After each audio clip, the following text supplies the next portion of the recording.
आने वाला समय तो अनेक चुनौतियां लेकर हमारे सामने खड़ा है, बढ़ती जा रही है। पहले तो हम सोचते थे विनाश हो जाएगा, हम भी सोचते थे। जब 76 की विनाश की बात थी तो हम में से बहुत लोग 31 दिसंबर पूरी रात ही योग किया था कि कल तो बचेंगे नहीं। सोचते थे विनाश हो जाएगा, फटाफट बाउंस पड़ेगा। लेकिन अब कुछ और समझ में आया, विनाश से पहले सबके हिसाब किताब भी चुकते होंगे। विनाश में भी प्राकृतिक प्रकोप तूफान मचाएंगे, गृह युद्ध, उसको देखना, उनको सहन करना। एटम बम की बात छोड़ो, ये जो प्रैक्टिकल खून बहेगा इसको देखना सहज काम नहीं होगा। जिनके मन सेंसिटिव हैं, कभी अगली बात सुन लो, नाजुक मन है, जल्दी फीलिंग में आते हैं, वो तो थोड़ी सी घटनाएं होते ही डाउन हो जाएंगे, खुशी खो देंगे, दिमाग सुन्न हो जाएगा, पत्थर बन जाएगा।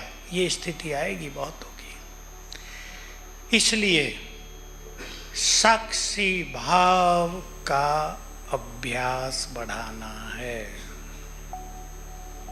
मुझे बाबा की जो बहुत प्रिय बातें लगी हैं जीवन में ड्रामा की, वो आपको सुना देता हूँ। मैंने उन पे बहुत काम किया अपने जीवन में।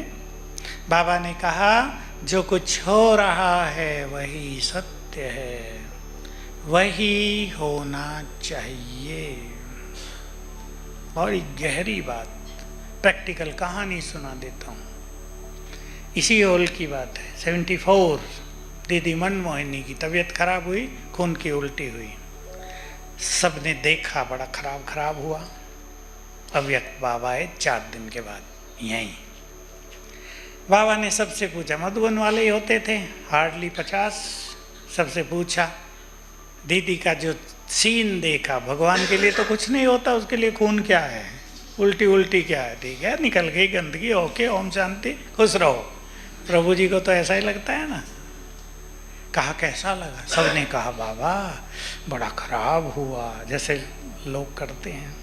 बाबा ने तब ये बात कही, 74 हमने पहली बार सुनी, जो कुछ हो रहा है वही सत्य है, वही होना चाहिए। ये बड़ी राज भरी लाइन है, सब इसको शायद ही समझ सकें। वही होना चाहिए। चलते चलते आप ठोकर खा के गिर गए, आपकी हड्डी भी टूट गई, और कहा जाए यही होना चाहिए, कैसा लगेगा? पर होना वही चाहिए, क्योंकि किसी कर्म का फल मिल गया, सहज पूरा हो गया। हो सकता है भारी था, बाबा ने ठोकर से ही पूरा कर दिया। इसलिए इसमें बाबा की मदद भी है और कर्म का फल पूर्ण करने का तरीका भी है। तो साक्षी भाव बढ़ाते चलें, तो उसके लिए ये सब प्रैक्टिस करेंगे। इस संसार के ड्रामा में सभी आत्माएं अपना अपना पार्ट बजा रही हैं, यहाँ किसी का कोई दोष नहीं है। बहुत अच्छी बाबा की बात है। और एक प्रैक्टिस करेंगे अपने परिवारजनों के लिए, बच्चों के लिए, प्रियजनों के लिए। किसी के साथ जो कुछ भी हो रहा है वो उसके कर्मों का ही खेल है। बिना कर्म के किसी के साथ यहाँ कुछ भी नहीं हो रहा है। इसलिए चिंता करने की बजाय उन्हें वाइब्रेशंस देंगे। ठीक है ना ये बात? अचल अडोल स्थिति होगी। हमेशा याद रखना है, एक सुंदर सा विचार, कुछ भी हो रहा है, मुझे क्या करना है अब? तो अपने कर्तव्य की स्मृति आएगी और हम अचल अडोल भी हो जाएंगे, वो परेशानियां भी पूरी हो जाएंगी। आपके किसी व्यक्ति को हार्ट अटैक हो गया है, अब आप घबरा के चक्कर खा के आप भी गिर गए हैं, क्या होगा? अब दोनों को संभालने वाला वहाँ कोई नहीं है, दोनों का हाल बिगड़ सकता है ना। होता है कई जगह, माताओं के साथ ही है। एक कहानी अखबार में छपी थी राजस्थान की। माँ भोजन बना रही है, छोटा बच्चा पीछे खेल रहा है, छोटा बिल्कुल 2-3 साल का। कढ़ाई उसने कुछ तला वला और साइड में रख दी, उसको भूल गया सब कुछ। तेल तो कितना गर्म होता है, बच्चा खेलता खेलता है उसमें हाथ मार दिया, जला और चिल्लाया। उसको जो देखा, माँ बेहोश हो गई वहीं। जिसको ठीक कराया जा सकता था वो 15-20 मिनट में झुलस के मर गया बेचारा बच्चा। अगर वो संभलती तो तुरंत कुछ कर सकती थी ना। इसलिए मुझे क्या करना है, बहुत धैर्यवत होकर ये चिंतन करना है। विभिन्न विभिन्न बातों में जो परिवारों में, काम धंधों में आती हैं, हमें कुछ चीजों को स्वीकार भी करना है। अब परिस्थिति दिनों दिन बदलेंगी, खेल बदलेगा इस संसार का। 2020 हार्डली पूरा होगा और ये संसार विनाश के चक्रव्यूह में प्रवेश कर लेगा। और इधर बाबा के पास क्या होगा? सेवाओं की सुनामी, जय जयकार। मुरलियों में आपने सुना है, इतनी सेवाओं में बिजी करेगा बाबा तुम्हें, साक्षात्कार में और सेवाओं में, कि तुम्हें पता भी नहीं चलेगा विनाश कब हो गया। सेवाएं होंगी और मधुवन क्या बन जाएगा? महान तीर्थ स्थान। ये हमारे तीनों स्थान संसार में महान तीर्थ बन जाएंगे। मुझे आजकल विजन हो रहा है, एक स्थान इनमें से ऐसा हो जाएगा जहाँ आते ही अलौकिक अनुभव होंगे, वो होगा पांडव भवन। दूसरा स्थान मुझे लग रहा है वो ऐसा हो जाएगा हमारा ज्ञान सरोवर, जहाँ आते ही लोग निरोग हुआ करेंगे। और तीसरा स्थान जो बड़ा है, सबसे बड़ा, वहाँ मेले लगेंगे, शांति मिलेगी आत्माओं को, उनकी समस्याओं का निदान होगा, बहुत लोग आएंगे। कभी तो बाबा ने कहा था नीचे से ऊपर क्यों लगेगी, वो तो अब भी लगती रहती है, लेकिन कभी ये भी कहा था मुंबई से आबू तक क्यों लगेगी। कोलाबा वाले बैठे हैं ना, पैदल ही लोग आएंगे, पैदल ही आया करेंगे, कहीं ट्रेन मिली, बस मिली, फिर पैदल। इसलिए हम दोनों चीज़ों को जान लें, एक और विनाश के सीन दिखाई देंगे, दूसरी ओर इधर की खुशी, जय जयकार। तो हम जितनी अच्छी अपनी स्थिति बनाएंगे उतने आने वाले अगले 10-12 सालों का आनंद लेंगे और हर चीज़ हमें एनर्जी देकर जाएगी। और अगर हमारी निगेटिव सोचने की आदत होगी तो हर चीज़ हमसे एनर्जी लेकर जाएगी, हमें कमज़ोर करके जाएगी। इसलिए अपने चिंतन को बहुत ही पॉजिटिव बनाएं, सभी बहुत पॉजिटिव करें अपने चिंतन को। अच्छा सोचने की आदत, हर घटना का पॉजिटिव पहलू देखने की आदत, ये भी ठीक हो जाएगा। बाबा ने बहुत अच्छी बात कही, एक कल्याण भी दिखाई दे, एक कल्याण के पर्दे के पीछे कल्याण छुपा हुआ है, उसे भी हम देख सकेंगे। तो थोड़ा हर चीज़ को स्वीकार करने की आदत, हर चीज़ में रिएक्शन न हो, तुरंत परेशान न हो जाएं, अपनी मनोस्थिति न बिगाड़ लें, ये बहुत ध्यान रखना है। अचल अडोल वही रह सकेंगे जिनका योग अच्छा होगा। कोई कहे मेरा तो योग लगता ही नहीं, तो अचल अडोल उनके लिए दूर की बात हो जाएगी। इसलिए कम से कम 4-5 घंटे योग अभ्यास, कुछ बैठकर, कुछ कर्मों में। मैं एक छोटी सी विधि आजकल बताता हूँ सबको, अगर कोई कर ले, मैं जानता हूँ वो भी थोड़ी भारी पड़ती है लोगों को, पर है बहुत सहज। अगर मुस्लिम लोग 5 बार नमाज पढ़ सकते हैं, 10-10 मिनट तो उनको भी लगती होगी, लेकिन जो नमाजी होते हैं, जो अपने नियम के पक्के होते हैं, वो तो पढ़ते ही हैं ना, ट्रेन में भी, तो प्लेटफॉर्म पे भी, तो बाजार में भी। हम ऐसा नियम बनाएं अपना अपना व्यक्तिगत, कि 10-10 मिनट हम 5 बार योग कर लें, केवल 10-10 मिनट, 50 मिनट। इससे स्थिति बहुत अच्छी, एकाग्रता भी बढ़ेगी, स्थिति में अचल अडोलता भी आएगी। लेकिन 5 बार है, इसलिए मनुष्य को लगता है कैसे बैठेंगे ऐसे। देखो मैं बता देता हूँ कैसे।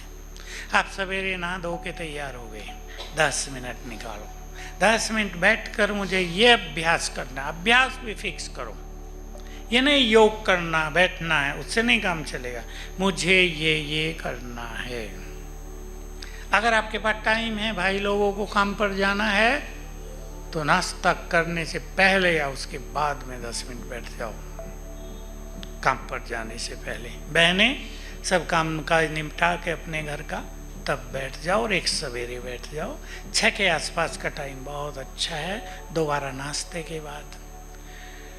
एक बार रात को जरूर बैठना चाहिए 10 मिनट, जरूर।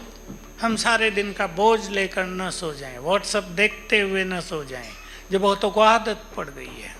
कल सवेरे योग था वहाँ इस ज्ञान सरोवर में, मैं ही कराने आया। एक बहन जी आगे स्टेज सोफे पे आके बैठ गए जैसे आप बैठे, और उसने अपना फ़ोन खोल लिया और 10 मिनट तक उधर योग चल रहा है। अब मैं तो उसको अवॉइड करके अपने उसमें रहा, लेकिन मैं सोचा देखो इसको देखना ही था, तो वो भी यहाँ और वो भी आगे बैठ के बिल्कुल जैसे आप बैठे ना, ऐसे हो आप। ये आदतें अच्छी नहीं है। मैं तो इन चीज़ों से डिटैच हो जाता हूँ 1 सेकंड में, ठीक है, उसको अपना काम करना है। पर ऐसी कौन सी महत्व की बात आ रही कि जल्दी देख लेना है? क्या योग से भी महत्वपूर्ण कोई बात है संसार में? प्रभु मिलन हो रहा है, अच्छे से अच्छी अनुभूति, उससे वरदान लिया जा सकता है। ऐसे ही एक बार सवेरे अमृत वेले के समय, एक बार इवनिंग के टाइम, आप अपने अपने समय निश्चित करें। दिन में आपको रेस्ट करना, बहनें घर में हैं, आपने रेस्ट कर लिया, रेस्ट करके तुरंत करो 10 मिनट। देखो आपका कंटिन्यूएशन कितना सुंदर होता है, निरंतरता। और अगर आप ऐसा 1 हफ्ते कर लेते हैं तो एकाग्रता वंडरफुल हो जाएगी आपकी। फिर आप योग के लिए नहीं, योग आपको खींचने लगेगा, बैठने को आपको विवश करेगा। बैठो, कितना सुख है इसमें, कितना आनंद है इसमें, और इससे हमारी अंदर की शक्तियाँ बढ़ेंगी, स्थिति अचल अडोल होगी। और चाहे सेवाओं का फील्ड हो, चाहे आपके परिवारों में, योग की शक्ति अच्छी होती है, तभी सब कुछ सहज होता है। ना करो, जैसा भी हो, फ्लेक्सिबल भी रख सकते हैं आप। फिक्स करने से थोड़ा ज़्यादा फायदा होता है। हाँ भाई, मुझे अपना काम काज, मान लो मुझे 10 बजे बैठना है सवेरे, आपको नाश्ता बना के सबको घर से बच्चों को भेज के, फिक्स करने से अच्छा रहता है। आप काम काज वैसे ही मैनेज करेंगे। लेकिन मान लो थोड़ा बहुत आगे पीछे हो गया तो इसमें कोई प्रॉब्लम नहीं। हाँ, मैं बता देता हूँ आप क्या क्या करें। एक बार 10 मिनट में आप 5 स्वरूपों का अभ्यास कर लो।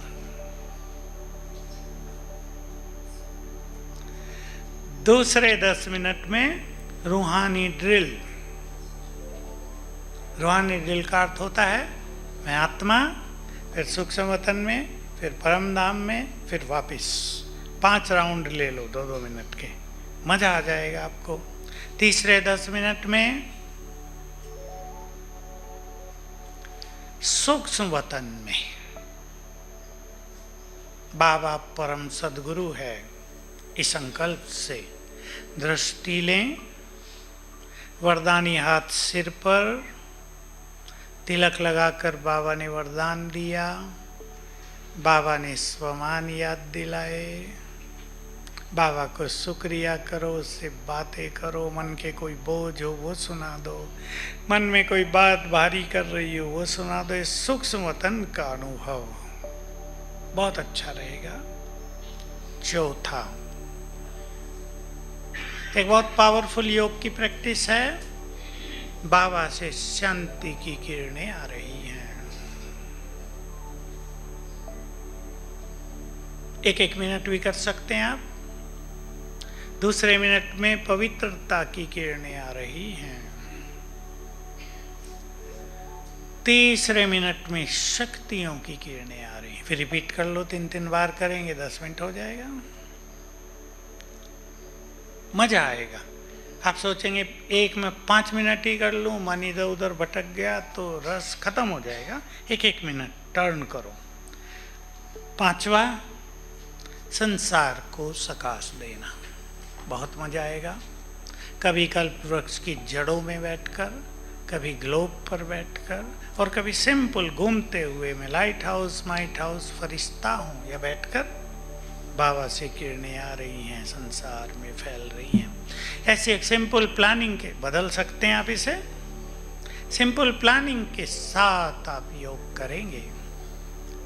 मैंने आपको संकल्प दिया 7 दिन करके देखो। 7 दिन आपके लिए गोल्डन डेज हो जाएंगे, स्वर्णिम दिवस।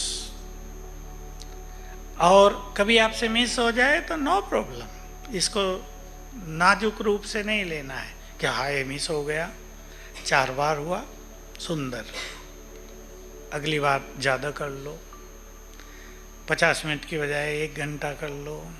टाइम चेंज हो गया, कोई बात नहीं, दूसरा कर लो। इससे शक्तियाँ बढ़ेंगी। देखो, योग हमेशा मुरली के बाद बहुत अच्छा लगेगा। अगर आपके पास टाइम हो, ऐसा मैनेज कर सकें, बहुत अच्छा होता है। क्योंकि मन बुद्धि ज्ञान से भर जाती हैं तो एकाग्रता अच्छी होती है। कहीं ना कहीं बाबा के प्यार से भी भर जाती है बुद्धि, तो एकाग्रता अच्छी होती है। मैंने कई सेंटरों पे ये सजेस्ट किया और बहनों ने माना, मुरली के बाद कमेंट्री से योग कराना। बहनें हैं तो कमेंट्री कराएं, नहीं कुछ होता अच्छा तो आजकल तो रिकॉर्डेड है। हाँ, मुरली के आधार से भी कर सकते हैं, अलग अलग अच्छे अच्छे थॉट्स दे सकते हैं। उसमें मैंने कई जगह 10 मिनट से शुरू कराया, उसको आधे घंटे तक ले गई बहनें और सभी बैठने लगे। इससे मुरली सुनने वालों की संख्या बढ़ गई, बहुत सेंटरों में हो गया। क्योंकि लोग इसलिए देर से आते हैं और इसलिए जल्दी भागते हैं। आप भी करते होंगे ये, बताओ क्यों? क्योंकि योग लगता नहीं, सीधी सी बात है। एकाग्रता है नहीं तो सोचते हैं जब सफ़ेद लाइट होगी उसके बाद चलेंगे, और उठते ही भागेंगे, अब पानी भरना है, अब ये करना वो करना। कुछ नहीं भरना किसी को।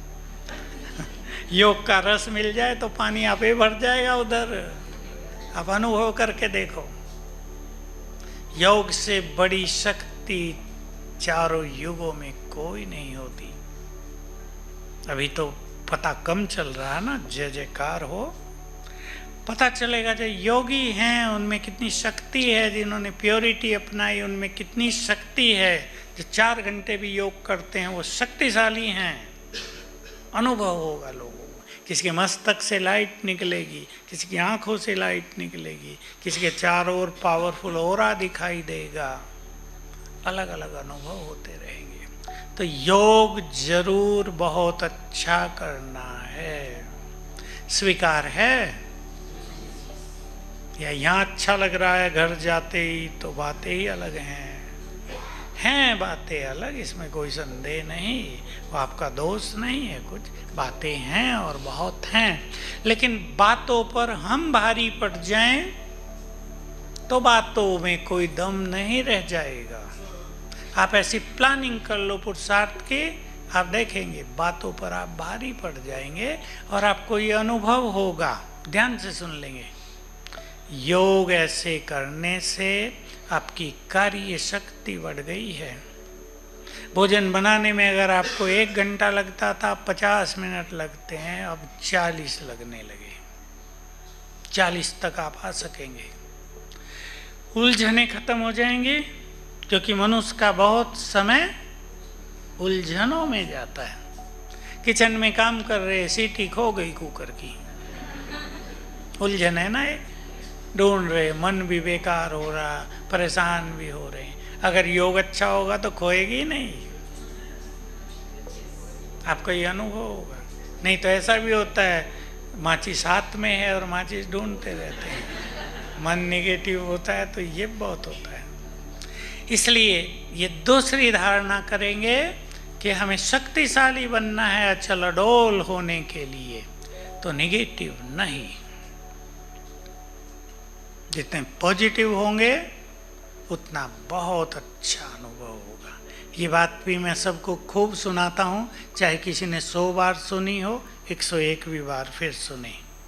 हमारे हर संकल्प से एनर्जी पैदा होती है। वो पहले ब्रेन को जाती है, शरीर में फैलती है, चारों ओर फैलती है। आप किसी के लिए सोच रहे हो, वो तुरंत उसको जाती है। इसलिए बाबा ने बहुत ज़्यादा महत्व दिया मूल्यों में, शुभ भावनाओं को दिया है ना। काम को भी शुभ कामनाओं में बदल दो। ये शुभ कामनाएं और शुभ भावनाएं बहुत बड़ी चीज है। और योगियों की शुभ भावनाएं माना दुआएं, आशीर्वाद, वो तो चमत्कार करेंगे। इसलिए हर संकल्प से एनर्जी पैदा होती है। निगेटिव सोचते रहेंगे तो बीमार बहुत होंगे, ये पक्का समझ लो। मैं सावधान कर रहा हूं लोगों को, निगेटिव रहने वालों को ही कैंसर होंगे। नोट कर लो अच्छी तरह, सिखा दो सबको परिवारों में। जो पॉजिटिव हैं उनको बहुत सीरियस बीमारी आएंगी नहीं। और आप ये अनुभव करेंगे, आपका योग अच्छा है, आप शरीरीपन का अच्छा अभ्यास करते हैं, कामकाज करते हुए आपको कभी पेन नहीं होगा, दर्द पीड़ा नहीं। बीमारी भी आ रही है, पीड़ा नहीं होगी, सह जाएगी और जाएगी। बस आपको पता लगेगा भाई घुटने में दर्द हो रहा है, लेकिन वो आपको परेशान कर दे ये नहीं होगा। इसलिए निगेटिविटी से बचेंगे। बहुतों में बढ़ रही है निगेटिविटी, अब ब्राह्मणों में भी। क्या क्यों भी बहुत हो रहा है, क्या क्यों भी नहीं। साक्षी भाव, भाई मदद करो पड़ोसी। माताओं के फोन अंदर में भी अंदर होते हैं ना, थोड़ा सा एक पर्स, फिर उसमें भी पर्स के अंदर होगा ना, थोड़ा मदद कर दिया करो। तो सभी निगेटिव न हो, बहुत पॉजिटिव समझ लो। पॉजिटिव रहना ये भी हमारी स्ट्रेंथ है, शक्ति है, इसको हमें छोड़ना नहीं है। और एक और बात कहना चाहता हूँ आपको, बहुत कम लोग क्लास में ये बातें सुनाते हैं। पुण्यों का खाता बहुत बढ़ाना है। पुण्य हमारे सच्चे मित्र हैं और पाप की गुह्यता बहुत है। प्राय हर मनुष्य सोचता है हम तो कोई पाप नहीं करते, पर पाप बहुतों से होता है। यज्ञ में हम सबको बाबा सिखाते आए थे, अगर तुम व्यर्थ भी फैलाते हो ये तुम्हारा सूक्ष्म पाप हो रहा है। हमें बहुत ध्यान दिलाए। हमारे विश्वतन दादा होते थे शुरू में, जानते हैं ना विश्वतन दादा को, पुराने दादा, तो सभी रोटी बनाने आते थे। कभी कभी आनंद किशोर दादा भी आ जाते थे हमारा उमंग बढ़ाने के लिए। पर विश्वतन दादा की तो ड्यूटी थी एक टाइम, तो कहते थे देखो अगर रोटी जरा सी भी जली और खाने वाले को संकल्प चला, बोझ तुम पर। मतलब गुह्य बात तो हम लोगों ने भी सीख लिया। एक बार मैं चावल धो रहा था, अब चावल धोने में 5-10 दाने तो गिर ही जाते हैं, गिर गए। एक माता भी सेवा कर रही थी मेरे साथ, वो नाराज हो गई मेरे से, तुमने चावल के दाने गिरा दिए। गरीब लोगों के पैसे से चावल आता है। मुझे लगा बात तो ठीक है भाई, इसकी बात ठीक है। फिर हमने छलनी ली बड़ी लोहे वाली, उसमें पानी निकालने लगे तो गिरे नहीं। देखो ये सूक्ष्म गतियां हैं, ये खराब बात नहीं, ये रियल सूक्ष्म बातें हैं। भगवान ने यज्ञ रचकर संभालने के लिए हमें दिया है, हम उसको ठीक से संभालें तो पुण्य ही पुण्य, अथाह पुण्यों का सागर। और हम उसको गड़बड़ करने लगे तो उतना ही पाप बहुत ज़्यादा। इसलिए बाबा ने पीछे क्या कहा, बाप बोला नाथ है, कणे कणे का देता भी घना है और घना ही हिसाब भी लेता है। कितनी अच्छी, बाबा की लैंग्वेज भी बहुत अच्छी होती है। लोग कहते हैं भगवान ने कहाँ से सीख ली ये सब बात कौन से कॉलेज में पढ़ के आया। तो कणे कणे का हिसाब भी घना घना। तो हमें पुण्य कर्म बहुत बढ़ानी चाहिए और सबसे बड़ा पुण्य है दूसरों को सुख देना। उनमें भी पहला पुण्य तो है पवित्र बनना और दूसरों को बनाना, सबसे बड़ा पुण्य। लेकिन सुख देना, भगवान से किसी को मिला देना, अपने घर में बहुत अच्छा वाइब्रेशंस बना देना, ये बहुत बड़ा पुण्य है। जहाँ वाइब्रेशंस अच्छे होंगे वहाँ परिस्थितियाँ नहीं आएंगी। मच्छर नाए ऑल आउट जलाते हैं ना, ऐसे ही वाइब्रेशंस अच्छे होंगे ये परिस्थितियाँ आएंगी नहीं, भागती रहेंगी आप ही। अपने घरों के वातावरण को पावरफुल बनाने के लिए एक सिंपल युक्ति अपनाएंगे आप। अगर आप 5 बार योग करने लगें तो बन ही जाएगा, लेकिन उसी टाइम एक सुंदर सा अभ्यास कर लेना, मैं मास्टर ज्ञान सूर्य हूँ। बाबा ने सिखाया था, जब तुम इस फीलिंग में बैठते हो तो तुम्हारे अंग अंग से किरणें फैलती हैं घर में। और किसी भी स्थान का वातावरण बदलना हो तो ये अभ्यास करो, ये बाबा ने सिखाया था। तो आप अपने घर में इस तरह का अभ्यास करना।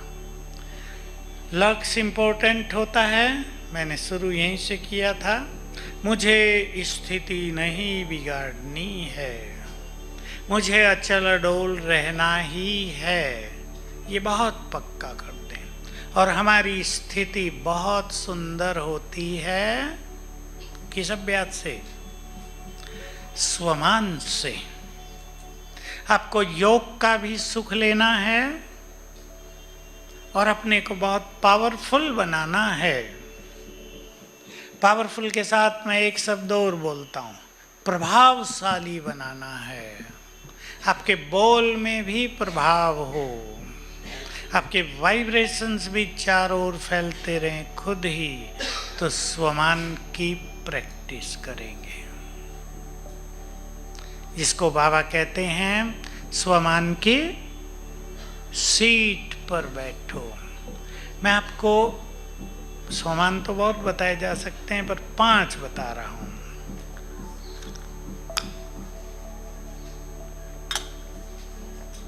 जिससे ऊंचाई आए, हमारे लेवल में ऊंचाई आए, हमारे विचारों का लेवल महान बने, हमारा स्पिरिचुअल लेवल महान बने।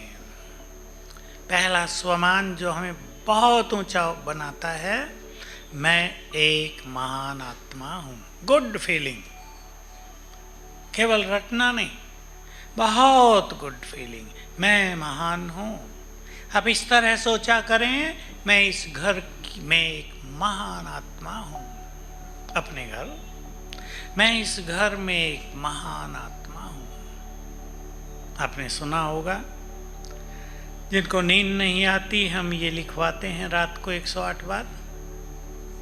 सोते हैं लोग। एक भाई बैठा है, उसको एक दिन नींद नहीं आ रही थी, उसने कुछ बार लिख लिया, मैं एक महान आत्मा हूँ। कहता आज इतना सोया कि कभी नहीं सोया था जिंदगी में, या तो नींद नहीं आ रही थी। मैं एक महान आत्मा हूँ, ये स्वमान हमें महान बनाएगा। मैं मास्टर सर्वशक्तिवान हूँ, ये शक्तिशाली बनाएगा। मैं मास्टर ज्ञान सूर्य हूँ, बहुत पवित्रता आएगी, किरणें फैलेंगी। मैं इस देव देवी हूँ, पूर्वज हूँ। बहुत सारे स्वमान हैं, आप चुन सकते हैं अलग अलग भी। मैं विश्व कल्याणकारी हूँ, बहुत भाग्यवान हूँ, राज ऋषि हूँ, परम पवित्र हूँ, फरिश्ता हूँ, आधार मूर्त हूँ। जो भी आप चुन लें, मैंने 5 ऐसे ही बताए हैं आपको। इनको अपनी फीलिंग में लाना। फीलिंग आती है एक चीज से, अनुभूति केवल एक चीज से आते है, उसका बेस एक ही है, स्वीकार करना। जिस स्वमान को हम स्वीकार कर लेंगे हम उसका स्वरूप बन जाएंगे। मैं इस घर में इष्ट देवी हूं, जरा करके देखो कुछ दिन, सब इकट्ठे किए जा सकते हैं रोज। आपके घर में वास्तव में मंदिर जैसे वाइब्रेशंस हो जाएंगे। मुझे एक बहन ने अनुभव सुनाया, उसका पति ज्ञान में नहीं, उसने मेरे से पूछा था मैं क्या करूं, मैंने उसको ये सिखाया, मैं इस घर की इस देवी हूं, ये बहुत अभ्यास किया करो शायद दिन में कामकाज करते हुए। उसने मुझे बताया कुछ दिन के बाद ही मेरा पति बोलने लगा, हमारा घर तो मंदिर जैसा लगता है। वो व्यक्ति जो ज्ञान में नहीं है, जो कभी विरोध करता था। जादू है एक एक स्वमान में, ठीक है। इस तरह थोड़ी सी मेहनत करेंगे, मेहनत का समय है, फिर ये मौका नहीं मिलेगा। जिस दिन ठक ठक शुरू हो गई, यहाँ भी थोड़ी ठक ठक होती है तो आवाज़ से डिस्टरबेंस होता है ना, और संसार में ठक ठक होने लगी, योग नहीं कर पाएगी, शांति में रहना भी मुश्किल हो जाएगा। इसलिए मैं तो थोड़ा ही समय कह रहा हूँ आपको, 2-3 साल ही हार्डली मिल रहे हैं हमें। अब अच्छी मेहनत करके अपनी स्थिति को पावरफुल बना लें, साक्षी, सहज, सरलता, तो आगे आने वाले समय में हम संसार को बहुत कुछ दे सकेंगे और खुद भी अचल अटूट रह सकेंगे। ओम शांति।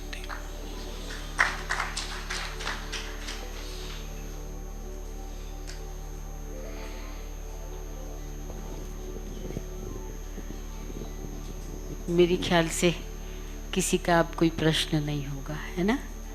सबका हो गया ठीक? No questions, very good. ताली बजा दो भाई अपने लिए।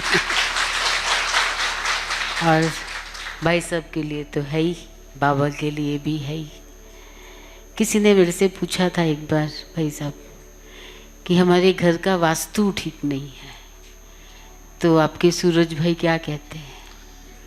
अगर थोड़ा बहुत कुछ कराया जा सकता है करा लो, नहीं तो ये अभ्यास करो जो मैंने बताया। कौन सा?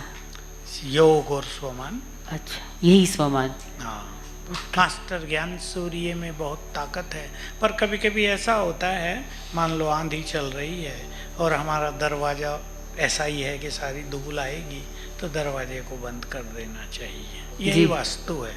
और वास्तु एक दूसरी चीज़ भी है, कोई आपके घर में प्रवेश कर रहा है या आप प्रवेश कर रहे हो, तो गेट पर अगर गंदगी है तो आते ही क्या होगा, और फूल खिले हैं, सुगंध है, मन खुश होगा। ये वास्तु है। इसलिए वो कहते हैं गेट पर बाथरूम आदि ना हो, ये वो, बस यही सिद्धांत है, आते ही मन खुश हो जाए। मैंने खुद करके देखा, मैं ऐसे ही सोता था यहाँ पांडव वन में, हमें तो पता नहीं था। तो हमारे यहाँ जब ज्ञान सरोवर बनने लगा तो एक भाई आए जो वास्तु स्पेशलिस्ट थे, मेरे कमरे में आए, कहा तुम तो सिर गलत जगह रखते हो, गलत दिशा में। मैंने कहा मुझे होता तो है, मैं सो के उठता हूँ तो थका हुआ उठता हूँ, फ्रेश नहीं। तो उसने कहा नॉर्थ में सिर नहीं, साउथ में कर लो। मैंने बदल दिया, कुछ नहीं, तकिया इधर से इधर। उस दिन से थकान खत्म हो गई। ये मेरा पहला अनुभव था इस बात में थोड़ा विश्वास करने का। तो ये भी एक साइंस है, लेकिन ऐसा नहीं वो आपको कहीं सारा घर तोड़ के दूसरा बना लो, उसके लिए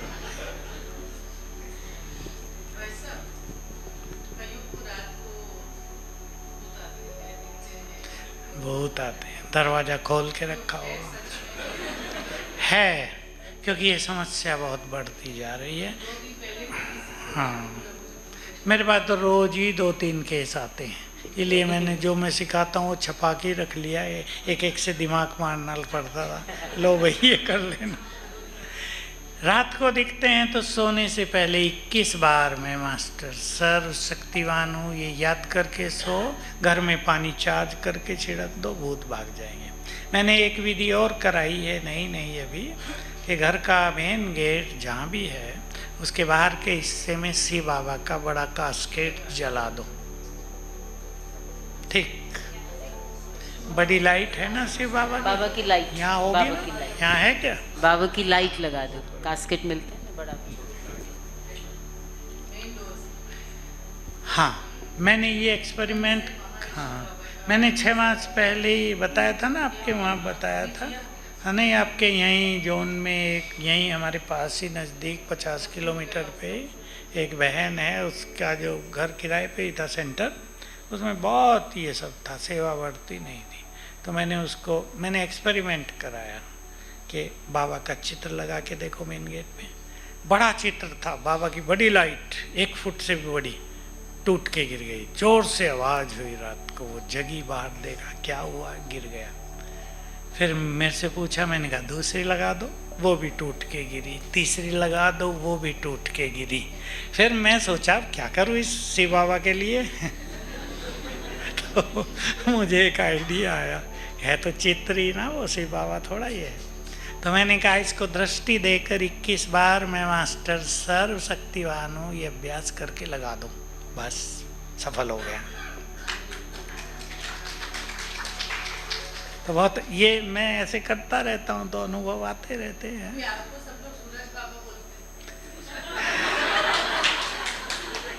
अब ये तो बोलने वालों से पूछ लो क्यों बोलते हैं भाई।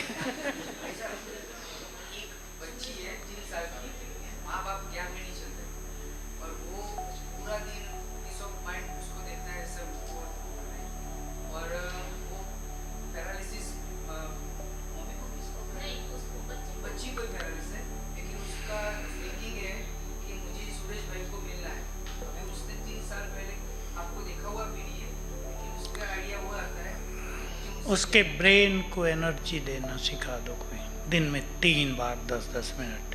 मैं मास्टर से सकती हूँ। हाँ, ब्रेन को एनर्जी, हाँ नहीं, पैरालिसिस ठीक हो जाएगा उससे। पैरालिसिस उसका ठीक करना, अभी जल्दी ठीक हो जाएगा। अगर समय बीत गया तो फिर ब्रेन उस तरह सेट हो जाता है, मुश्किल होगा। अभी उसके ब्रेन को उसकी माँ अगर करे उसको सिखा दो, कोई ज्ञान वाला करे तो और अच्छा। 3 बार नहीं, योग अलग चीज़ है, वो भी ज़रूरी है ताकि उसके वो विकर्म विनाश हो जाएं, लेकिन ब्रेन को एनर्जी देना ये मोस्ट इम्पोर्टेंट थेरेपी है, इससे ठीक हो जाएगी। हाँ, वो पूर्व जन्म में सीख के गई होगी ना, इसलिए ठीक है। योग का मतलब कंसंट्रेशन भी है, रिलेशनशिप भी है, एक लवफुल रिलेशनशिप विद गॉड ये भी है, और प्रैक्टिस भी है। केवल कंसंट्रेशन नहीं, चिंतन भी है उसमें, विजुअलाइजेशन भी है। देखो मैं तो 3 चीज़ों से कराता हूँ और सभी डिप्रेशन के पेशेंट ठीक हो जाते हैं। कोई भी आज तक फेल नहीं गया केस। सवेरे उठकर मैं मास्टर सर्व शक्तिवान हूँ, सोने से पहले मैं एक महान आत्मा हूँ लिखना 108 बार, और उस व्यक्ति को क्षमा याचना करनी है 7 दिन रोज सवेरे। मैंने पूर्व जन्मों में जिनको भी कष्ट दिया हो मैं उनसे क्षमा चाहता हूँ, बस ठीक हो जाते हैं।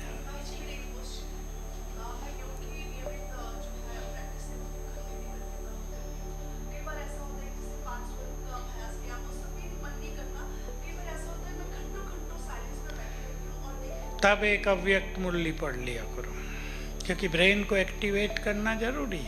ब्रेन बहुत साइलेंट होगा तो उसकी कई शक्तियाँ नष्ट हो जाएंगी। चाहे कोई अच्छे गीत सुन लो, काम काज में लग जाओ, क्योंकि उस टाइम ब्रेन, हाँ तो उठ जाओ वहाँ से। नहीं, इसको बाबा ने मना भी किया है, ये नील स्थिति है, सुनने इससे फायदा नहीं होगा, नुकसान ही होगा। ये आपने भक्ति में किया होगा ना पूर्व जन्मों में, उसका इफेक्ट रह गया है। बताया ना, उठ जाओ, कामकाज करो, मुरली पढ़ लो, गीत सुन लो, फ्रेश करो अपने को, ब्रेन को एक्टिवेट करो। हाँ, वो डिप्रेशन का एक लक्षण भी होता है, इसलिए उससे बाहर आना आपको।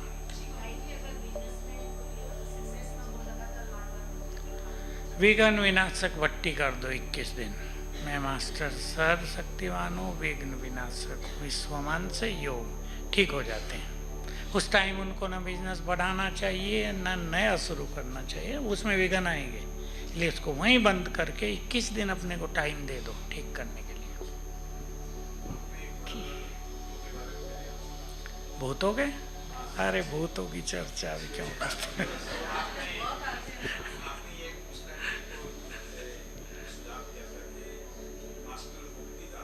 ये हम उनके लिए कराते हैं, कोई आत्मा किसी को छोड़ती ही नहीं है, और वो आत्माएं कहती हैं हमें तो मुक्ति चाहिए। तो मैं मास्टर सर्वशक्तिमान हूँ, मास्टर मुक्ति दाता हूँ। इस आत्मा को मुक्ति मिले इस संकल्प से योग करो। उसकी इच्छा होती है ना मुझे मुक्ति चाहिए। मेरा सामना तो कई भूतों से होता है, किसी में आ जाते हैं और मेरे कमरे में आ जाते हैं शांति वाले भूत को लेकर।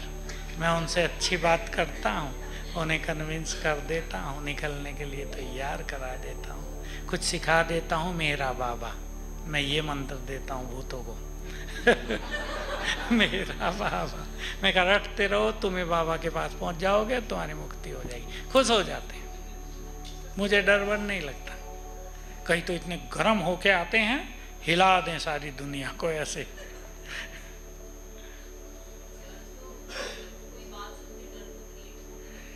तो पावरफुल बनना है ना अभी।